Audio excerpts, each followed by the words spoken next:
नमस्कार दोस्तों, मुकुंदा आयुर्वेद में आप सबका स्वागत है। आयुर्वेद क्या है? आयुर्वेद के मौलिक सिद्धांत क्या है?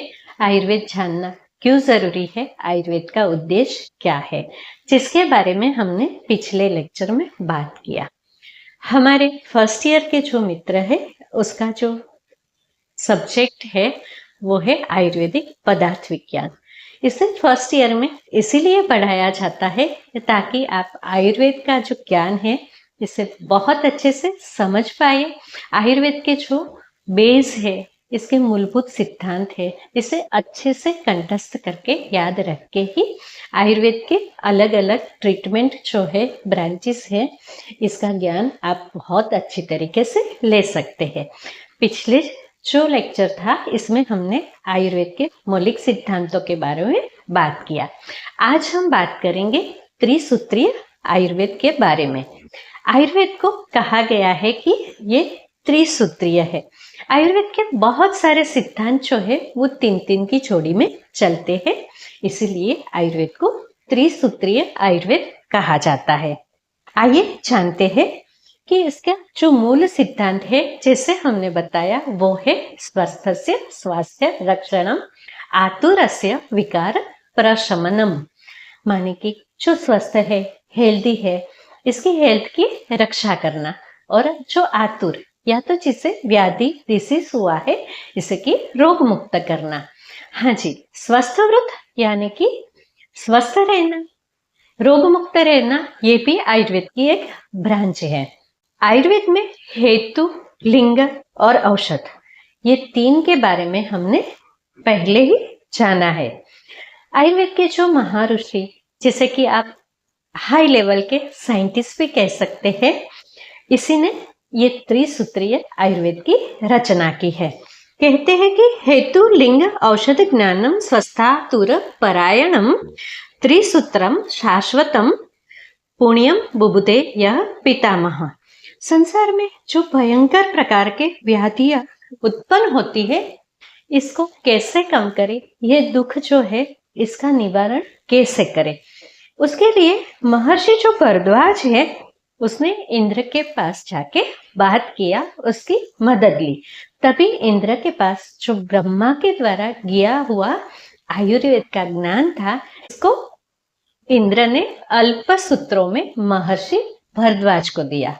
हाँ जी, ऐसे महान ज्ञानी साइंटिस्ट के लिए आयुर्वेद अल्प सूत्रों में, माने कि छोटे छोटे सूत्र में, लाइन में, काव्यात्मक स्वरूप से हमें आयुर्वेद मिलता है, जो कि संस्कृत लैंग्वेज में है, और हम इसका अपनी धी, त्रुटि, स्मृति और मति के अनुसार हमारे ज्ञान को प्रयोग करके रोगी की चिकित्सा करते हैं।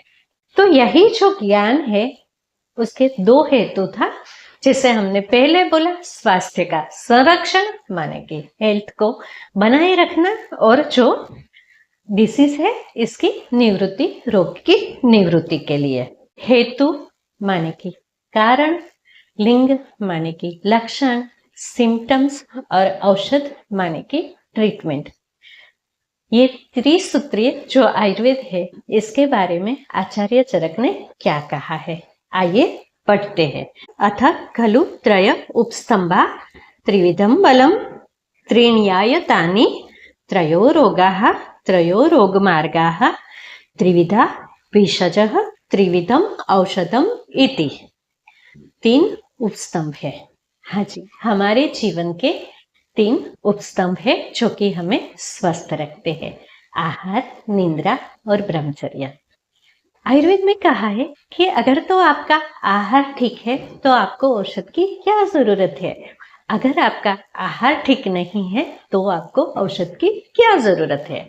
मतलब कि अगर आप ठीक से खाना खाते हैं, नियम से खाना खाते हैं, तो आपको कभी व्याधि या तो रोग नहीं होंगे, तो आपको औषध की कोई जरूरत नहीं है। अगर आप योग्य खाना नहीं खाते हैं तो भी आपको औषध की क्या जरूरत है, औषध लेने से भी आप ठीक नहीं होने वाले हैं। निद्रा माने कि स्लीप, निद्रा का समय, निद्रा की लेंथ और निद्रा की डीपनेस। ये तीनों ही हमारे शरीर को स्वस्थ रखने के लिए बहुत ही ज्यादा जरूरी है।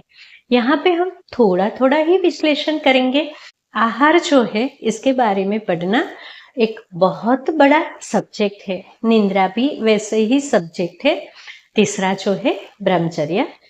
बिल्कुल ये मत समझो सामान्य जनों की तरह कि ब्रह्मचर्य का मतलब स्त्री संग है। आयुर्वेद में ब्रह्मचर्य का बहुत ज्यादा डीप मीनिंग है। ब्रह्म की चर्या में रहना, जिसे कि ब्रह्मचर्य कहा जाता है।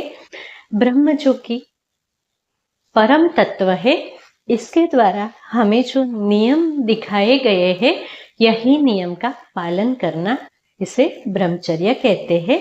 जैसे कि 3 पैरों वाला एक टेबल है, इसका एक पैर थोड़ा सा शॉर्ट है, लड़खड़ाया हुआ है या टूटा हुआ है, तो वो इम्बेलेंस हो जाएगा। वैसे ही हमारा जीवन जो है ये तीनों का सम्मेलन है। आहार, निद्रा और ब्रह्मचर्य। इसमें से कुछ भी इम्बेलेंस होने से हमारा शरीर, हमारा मन और हमारा जीवन, ये सभी कुछ इम्बेलेंस हो जाता है। तो सबसे पहला चरक का जो सूत्र है वो है 3 उपस्तंभ, आहार, निद्रा और ब्रह्मचर्य। दूसरा जो है वो है त्रिविध बल। हाँ जी, हमारे शरीर में 3 प्रकार के बल होता है। सहज बल, कालज बल एवं युक्ति युक्त बल। सहज बल जो है वो हमें जन्म से मिलता है। हमारी प्रकृति कैसी है, हम कौन से वंश में हमने जन्म लिया है, हमारे माता पिता का बल क्या है, हमारा वंश परंपरागत डीएनए क्या है, उसी के हिसाब से हमारा आरोग्य रहता है, हमारा शरीर का बल होता है, जिसे कि हम सहज बल कहते हैं। दूसरा जो है वो है कालज बल। ऋतुजनित और अवस्था जनित, ये ऊपर नीचे रहता है, ये फिक्स नहीं होता है। आप लोगों ने अपने साइंस का जो स्टडी है उसमें ये पढ़ा होगा कि सूर्य जो है वो एनर्जी का सबसे बड़ा दाता है। अभी आपकी ये जो भ्रमणा है वो अगले साल कम हो जाएगी, क्योंकि सूर्य जो है वो हमें बल सिर्फ देता नहीं है, लेता भी है। ये बिल्कुल न्यूटन का जो रूल है कि एनर्जी न तो क्रिएट की जाती है, ना ही एनर्जी डिस्ट्रॉय की जाती है। एनर्जी को एक एनर्जी से दूसरी एनर्जी में परिवर्तन आप कर सकते हैं। ये बिल्कुल वैसा ही है। आयुर्वेद में कहा है कि हमारा जो पूरा वर्ष है, एक साल है, इसके 2 भाग होते हैं, जिसे आदान काल और विसर्ग काल बोला गया है। जिसमें कि 6 महीना सूर्य हमें बल देता है और 6 महीना सूर्य हमारा बल लेता है। तो इसी हिसाब से हमारे शरीर में जो बल या तो शक्ति है, ये कम भी होती है और बढ़ती भी है, जिसे कि हम ऋतुजनित बल कहते हैं। यही जो कालज बल है, इसे आप अवस्था के हिसाब से भी समझ सकते हैं। बालक का बल अलग होता है, युवा अवस्था में अलग बल होता है, यहीं पे वृद्धावस्था में काफी कम बल होता है। और अवस्था जनित आप ये कह सकते हैं कि जो लोग रोगी है उसका बल कम होता है, निरोगी पुरुष जो है उसका बल ज्यादा होता है। तो ये जो है वो बल का प्रकार आप कैसे डिस्क्राइब कर सकते हैं, इसके बारे में बात हुई। तीसरा जो बल है जिसे कहते हैं युक्ति युक्त बल। युक्ति माने कि अपनी बुद्धि से, अपने आचरण से आपने जो बल प्राप्त किया वही। एक इंसान जो कि व्यायाम करता है, एक्सरसाइज करता है, योगा मेडिटेशन करता है, जिम में जाता है, स्वाभाविकपणे ही उसका बल ज्यादा होगा। जो इंसान बिल्कुल बैठ के काम करता है, उसके कंपैरिजन में ऐसा इंसान जो कि शारीरिक श्रम करता है, उसका बल स्वाभाविक स्वरूप से ज्यादा होता है। और युक्तिजन्य जो बल है, इसे आप ऐसे कह सकते हैं कि ऐसे लोग जो योग्य आहार लेते हैं, जिसका कि फूड हैबिट अच्छा है, ऐसे लोगों का बल भी ज्यादा रहता है। जो लोगों की नींद अच्छी है उनका बल भी ज्यादा रहता है। ऐसे लोग जो कि रसायन ऐसी औषधियां लेते हैं, शक्तिवर्धक दवाइयां लेते हैं, जैसे कि जिम में जो मित्र जाते हैं वो प्रोटीन्स लेते हैं, ये सभी भी आपके बल को बढ़ाते हैं। ये सारे बल जो है इसे युक्तिजन्य यानी कि हमारी जो बुद्धि है इससे बढ़ाया हुआ बल आप कह सकते हो। तो यहाँ पे बल भी 3 प्रकार के हुए, सहज बल, कालज बल और युक्तिकृत बल। तीसरा जो बोला है वो है 3 आयतन। आयुर्वेद में ये 3 आयतन जो है इसका भी काफी ज्यादा इंपॉर्टेंस बोला गया है। इसे बोला गया है अर्थ, कर्म और काल, जिसका कि अतियोग, अयोग और मिथ्यायोग। जैसे कि बहुत सारे मित्र इंग्लिश मीडियम से आए हैं, इससे बहुत दोस्त है जिसका हिंदी इतना अच्छा नहीं है, संस्कृत का ज्ञान इतना नहीं है, इसे अयोग, अतियोग, मिथ्यायोग इसके बारे में ज्यादा नहीं पता है। तो एक्सट्रीम यूज या तो बिल्कुल यूज नहीं होना और मिथ्या यानी कि मिसयूज, ऐसे आप थोड़ा बहुत समझ सकते हैं। पर संस्कृत के जो शब्द है इसका बिल्कुल अर्थ टू अर्थ इंग्लिश में ट्रांसलेशन करना संभव नहीं होता है। अर्थ मतलब कि आप समझेंगे धन, पैसा नहीं। अर्थ का जो मतलब है वो है हमारी इंद्रियों के विषय। हमारी जो पंच इंद्रिय है इसके 5 भाव है, 5 विषय है। जैसे कि घ्राणेन्द्रिय के द्वारा हम गंध लेते हैं, कुछ सूंघते हैं, नाक से हमें सुगंध और दुर्गंध का अनुभव होता है। वाणी से हम बोलते हैं, कानों से हम सुनते हैं। इसका जो अयोग, अतियोग ये भी रोग के कारक है। कोई लोग जो बहुत ज्यादा बोलते हैं इसे वात जनित रोग होते हैं। जो लोग बिल्कुल चुप रहते हैं उसे भी रोग होते हैं, मानसिक रोग होते हैं। अन्यथा कि ऐसे लोग ऋषि मुनि नहीं है, साधक नहीं है, तो ऐसे लोग जब भी मौन रहते हैं, किसी से बातचीत नहीं करते हैं, तो भी इसे रोग होते हैं। मिथ्यायोग माने कि वाणी का दुरुपयोग करने से भी तकलीफ होती है। बिल्कुल वैसे सुगंध और दुर्गंध, बहुत ज्यादा गंदी जो दुर्गंध है इससे आपको हेडेक हो सकता है, वॉमिटिंग हो सकती है, नोसिया हो सकता है। सुगंध से भी किसी किसी को फूलों की भी एलर्जी होती है। बहुत सारी गंध की बहुत लोगों को एलर्जी होती है। वैसे ही एकदम बहुत ज्यादा आवाज जो कि आपको पसंद नहीं है, इससे भी आपको हेडेक हो सकता है, मानसिक रोग हो सकते हैं।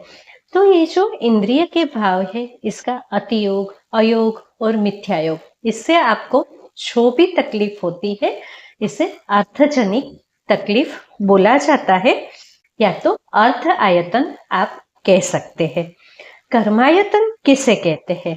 काय, वाक एवं मन, शरीर के द्वारा, वाणी के द्वारा और मन के द्वारा हम जो अतियोग, अयोग और मिथ्यायोग करते हैं, जिससे हमें जो रोग होता है इसे कर्मजनित रोग कहते हैं। आप बहुत ज्यादा एक्सरसाइज करते हो तो भी आपको वायुजनित रोग होते हैं। एक जगह पे बैठे रहते हो तो आपको कफजनित रोग हो सकते हैं। वैसे ही मन के द्वारा भी आपको ओवर थिंकिंग से भी तकलीफ होती है। इससे त्रिदोष जो है उसके जन्य रोग होते हैं, अग्निमांद्य होता है, या तो एसिडिटी भी हो सकती है। काल के द्वारा जो रोग होते हैं वो है शीत, उष्ण या तो वर्षा। इसके द्वारा आपको जो आगंतुक रोग होता है, आपको ज्यादा हवा लग गई, बहुत ज्यादा ठंडी की वजह से, बहुत ज्यादा गर्मी की वजह से जो तकलीफ होती है इसे कालजनित आयतन कहते हैं। फिर से एक रिपीटेशन करते हैं। तीन उपस्तंभ आहार, निंद्रा, ब्रह्मचर्य। तीन बल, सहज बल, कालज बल और युक्तिकृत बल। तीन आयतन, अर्थ, कर्म और काल का अयोग, अतियोग और मिथ्यायोग। आगे आता है तीन प्रकार के रोग, निज रोग, आगंतुक रोग और मानस रोग।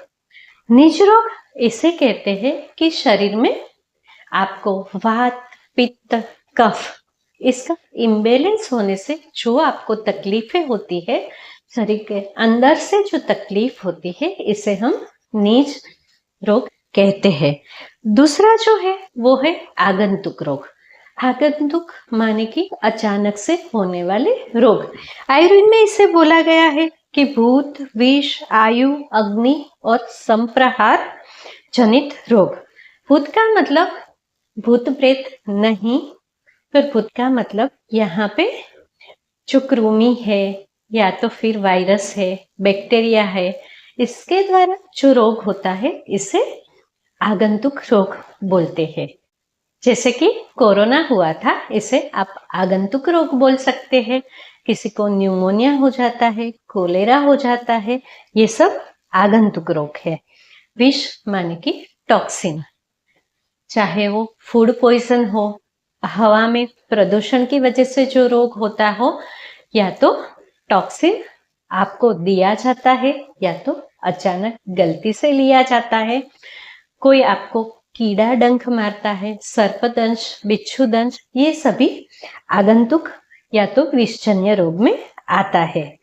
अग्निजन्य माने कि जलना, ताप में बैठने से लू लगना, पानी में गिर जाने से न्यूमोनिया होना, इसके अलावा एक्सीडेंट होना, मारपीट से ईजा होना या गिरने पड़ने से आपको कुछ हो जाना, ये सभी कुछ जो है वो आगंतुक रोग कहलाते हैं।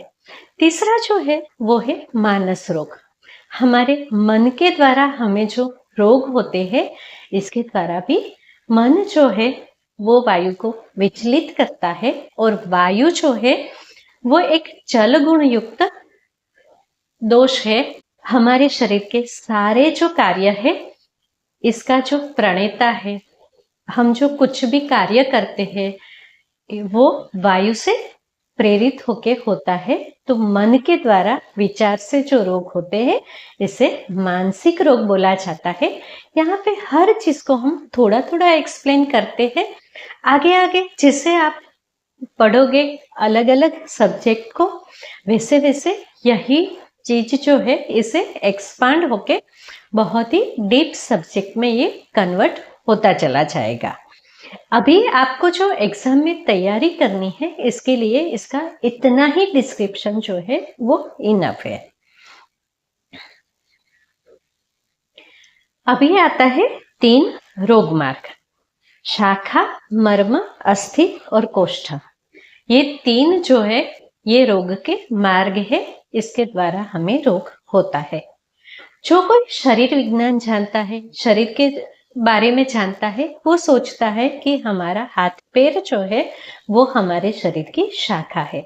आयुर्वेद के हिसाब से शाखा किसे कहते हैं? हमारी सप्त धातु, रस, रक्त, मांस, मेद, अस्थि, मज्जा और शुक्र, इसके द्वारा या तो इसमें जो रोग होते हैं इसे शाखाजन्य रोग कहते हैं। इसके अलावा त्वचा माने कि हमारी स्किन, इसमें भी जो रोग होता है, ये सारे रोग जो है इसे बाह्य रोग मार्ग कहते हैं या तो शाखा जनित रोग कहते हैं। मर्म, अस्थि, संधि।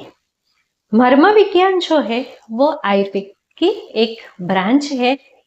मर्म हमारे शरीर के ऐसे पॉइंट्स है जो कि एनर्जी के पॉइंट है। सिर्फ आयुर्वेद में ही प्राण जो है उसका हमारे शरीर में अस्तित्व माना गया है। बोला गया है कि हमारे शरीर में प्राणों का भी वहन होता है, जिसे कि आप मॉडर्न साइंस के हिसाब से बिल्कुल ही नहीं समझ सकते।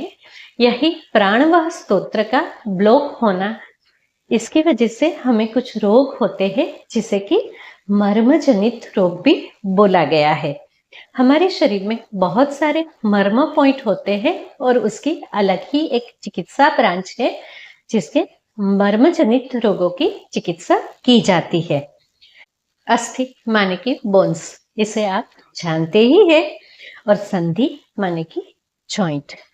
तो मर्म, अस्थि और संधि जनित जो रोग है इसे मध्यम रोग मार्ग बोला गया है।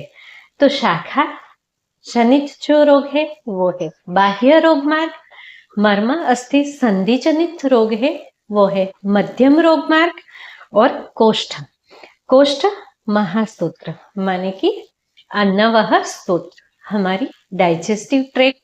इसके अलावा हमारा जो ट्रंक पोर्शन है उसमें जितने भी होलो ऑर्गन्स है इसे भी आप कोष्ठ ही कह सकते हैं, जैसे कि हमारा आमाशय, स्टमक, अग्नाशय, पक्वाशय, मूत्राशय, हृदय।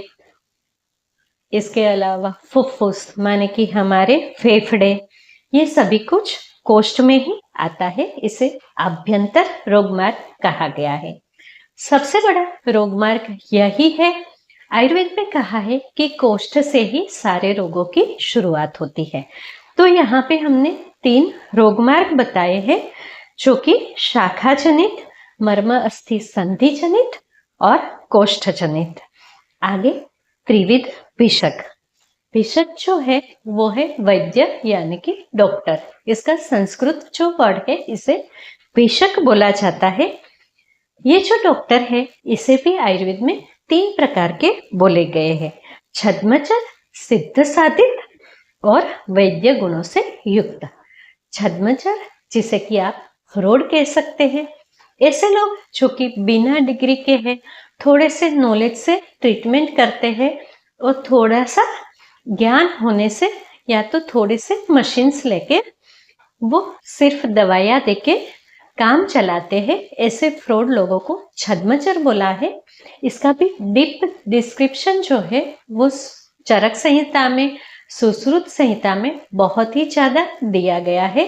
तो बहुत जरूरी है कि आप आयुर्वेद को अच्छे से पढ़ें और छद्मचर डॉक्टर ना बने। दूसरा जिसे बोला गया है सिद्ध साधित वैद्य। सिद्ध लोग हैं वो भी आयुर्वेद का ज्ञान रखते हैं। आयुर्वेद तंत्र के आधारित है, मोक्ष मार्ग है। आयुर्वेद के सिद्धांत जो है वो दर्शन शास्त्र से आधारित है। कहते हैं कि दृष्टा जो है, जो सिद्ध लोग हैं, वो अपनी दिव्य दृष्टि से भी रोग को जान सकते हैं, इसकी चिकित्सा कर सकते हैं। तो ऐसे जो चिकित्सक हैं, ऐसे जो दूसरों को ठीक करने वाले साधु संत सिद्ध लोग हैं, इसे सिद्ध साधित भिषक या तो वैद्य कह सकते हैं। तीसरा जो है वो है वैद्य की गुणों से युक्त, जो कि आप लोग बनने वाले हैं।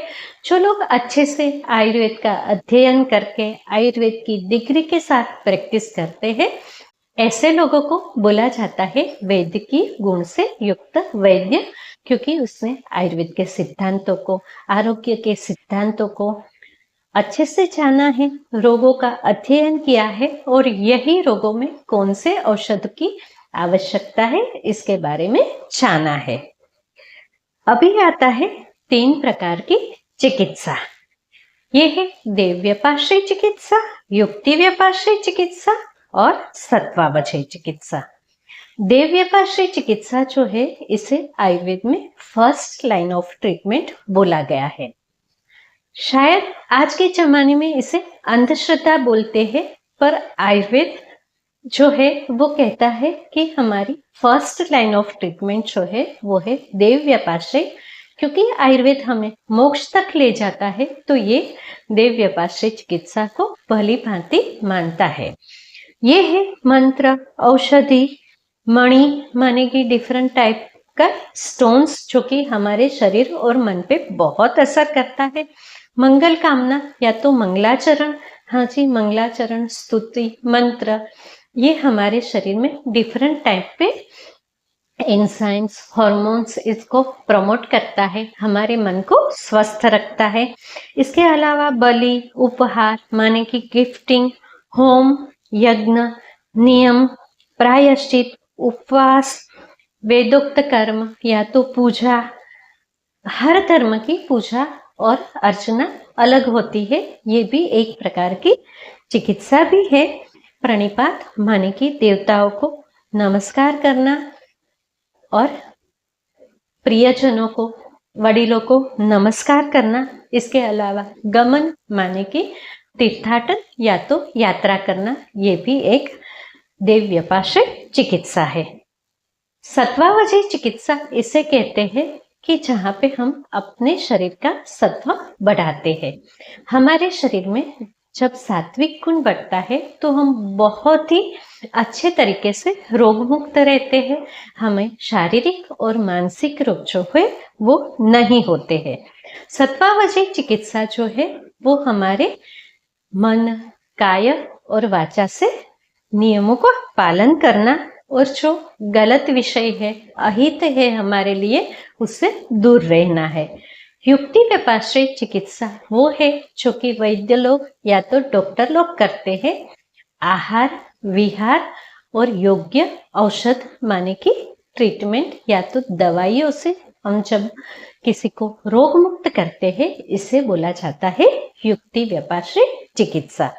तो ये हो गई 3 प्रकार की चिकित्सा, देव व्यपाश्रय, युक्ति व्यपाश्रय और सत्वावजयी चिकित्सा। वैसे ही औषध या तो दवाइयाँ है, इसे भी 3 प्रकार की बोली है। ये सारी दवाइयाँ जो है वो शारीरिक रोग जनित है, माने कि शरीर के रोगों में उपयोग में आती है या तो शरीर के रोगों को दूर करने के लिए हम यूज करते हैं। ये है अंतः परिमार्जन, बहिः परिमार्जन, शस्त्र प्रणिधानम। अंतः माने कि अंदर, हमारे शरीर में अंदर जाके जो कार्य करती है, ऐसी औषधियाँ, ऐसी दवाइयाँ जो है, इसे अंतः परिमार्जन औषधि बोली जाती है, जिसे कि हम मुख के द्वारा लेते हैं। आधुनिक चिकित्सा में सीधा ही वेन में भी जो डालते हैं औषधियाँ या तो मेडिसिन, इसे भी आप अंतः परिमार्जन बोल सकते हैं। बहिः परिमार्जन जो है वो आयुर्वेद की बहुत बड़ी ब्रांच है, जिसे आजकल मॉडर्न साइंस भी स्वीकार करता है। स्किन के द्वारा ट्रीटमेंट, बाह्य चीजों से आउटर हमारे शरीर में मुख के द्वारा नहीं दी गई दवाइयाँ जो है, इसे की बाह्य परिमार्जन बोला जाता है। स्नेहन, स्वेदन, अभ्यंग, परिषेक, ये सभी कुछ बाह्य परिमार्जन है। हालांकि स्नेहन हम खाने में भी लेते हैं, पर बाहर से जो ओलिएशन या तो ऑयलिंग करते हैं, मसाज करते हैं, प्रीणन माने कि दबाना, हम जब वडीलों के पैर दबाते हैं तो वो भी एक प्रकार की चिकित्सा है। इसके अलावा पॉइंट्स देना, धूपन माने कि औषधियों के धुएं से ट्रीटमेंट करना, स्वेदन माने कि गर्मी से, बाष्प से ट्रीटमेंट करना, ये सभी कुछ बाह्य परिमार्जन, ये सभी कुछ जो है इसे बाह्य परिमार्जन औषधियाँ बोली गई है। आगे है शस्त्र प्रणिधानम माने कि सर्जरी, छेदन भेदन माने कि काटपीट के द्वारा जो ट्रीटमेंट की जाती है, इसे बोला गया है शस्त्र प्रणिधानम। हाँ जी दोस्तों, सर्जरी जो है वो मूलतः आयुर्वेद से ही उत्पन्न हुई है। हालांकि आजकल जो है वो आयुर्वेद डॉक्टर्स ज़्यादा सर्जरी नहीं करते हैं। मॉडर्न डॉक्टर्स जो है या तो सर्जन से वही सर्जरी करते हैं, फिर भी वही लोग ही आचार्य सुश्रुत को सर्जरी के प्रणेता या तो पितामह मानते हैं। मॉडर्न साइंस भी कहता है कि फादर ऑफ सर्जरी जो है वो सुश्रुत ही है।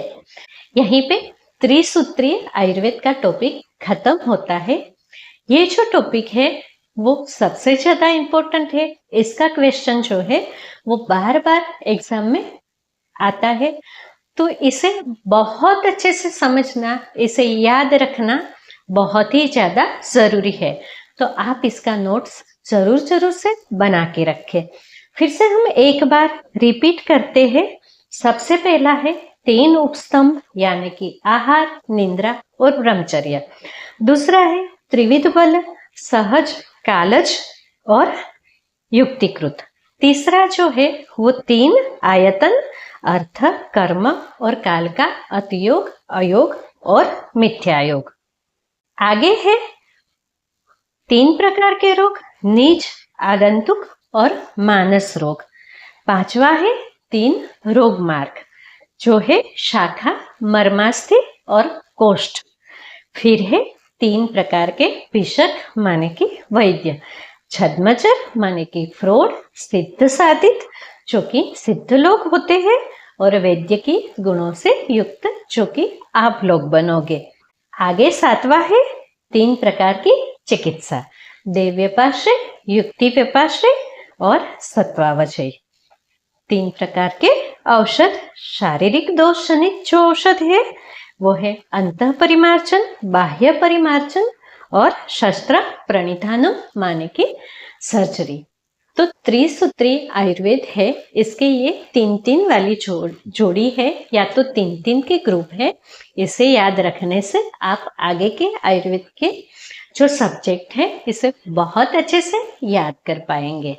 अभी के लिए बस इतना ही। अगर तो आपको मेरी बातें अच्छी लगी, अच्छे से समझ आई, तो आप इसे बहुत अच्छे से सुनिए, मेरी चैनल को सब्सक्राइब कीजिए, अपने दोस्तों के साथ भी इसे शेयर कीजिए। अगर तो आपको कोई डाउट है तो कमेंट जरूर से कीजिए, हम आपके डाउट के बारे में भी वीडियो जरूर से बनाएंगे। धन्यवाद। शुभम भवतु।